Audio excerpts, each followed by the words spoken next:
Hello everyone! Good evening! Ayan.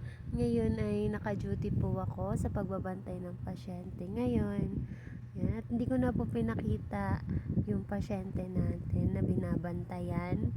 Ayan, medyo nakikipagchismisan tayo kay tatay para hindi siya maboring. Ayan, hinihintay ko na lang ma-admit si tatay dyan. Kasi, kaya naman siya na ospital dahil bigla daw siyang nahilo sa CR, natumba daw siya, ganun. Tapos, ipapa-CT scan din yung dalawang tuhod niya kasi dahil nananakit daw palagi. Ayan. Si tatay ay 78 years old na at sa shelter din siya nakatira. Ayan. Konting chismisan lang kami dyan sa mga nakaraang buhay niya, may asawa at anak siya. Ayan. Ngayon kasi ay hindi hindi niya na alam kung nasaan na yun yung pamilya ni tatay. Ayan, konting share ko lang sa inyo guys. Gustong gusto ko talaga yung trabaho na ganito, yung nag-aalaga, nag-aasikaso. Ayan, lalo na sa mga matatanda kasi yung lola ko nga guys, hindi ko naalagaan since ano pa lang ako noon, minor pa ako noon. Kaya nung na-hospital yung lola ko, hindi ko siya nabantayan noon. Tapos nung nakilala ko nga si Annie May, doon ako natuto na mag-alaga ng pasyente. At dahil kay Annie May, ginagawa ko na yun ngayon as trabaho.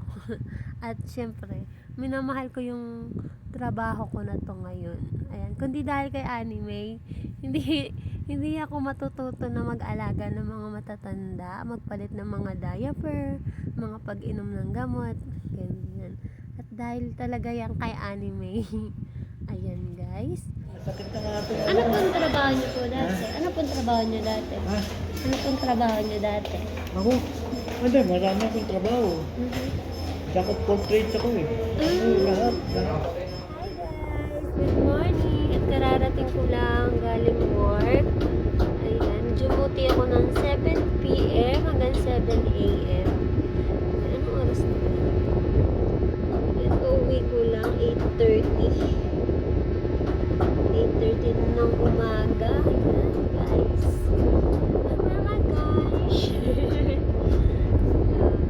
Tapos, bago ako matulog, nakakain na rin naman ako sa hospital.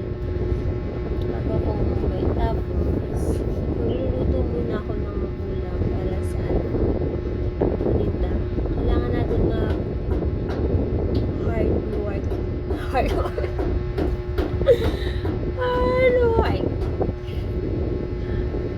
Tapos, pagkatapos ng tulog na ako, maglilinis muna ang katawan. Tapos, magluluto. Tapos, then after nun, matulog muna ako. Ayan, kumustahin ko lang kayo. Sana okay lang kayo. Kasi ako, hindi masaya, pero hindi rin malungkot. Okay lang. Mas okay na yun. Kasi naman sa puro kalungkot. Puro kasaya. Hindi maganda. Hindi siya balance. Ayan, nababaliw na naman ako kasi wala talaga akong tulog. Antok na ako. Ay. Ayan. Kita-kits guys. Thank you so much. Ay, na-update ko lang kayo. Hindi na ako makakapag-live kasi wala na. Hindi na kaya ng oras ko. Serious.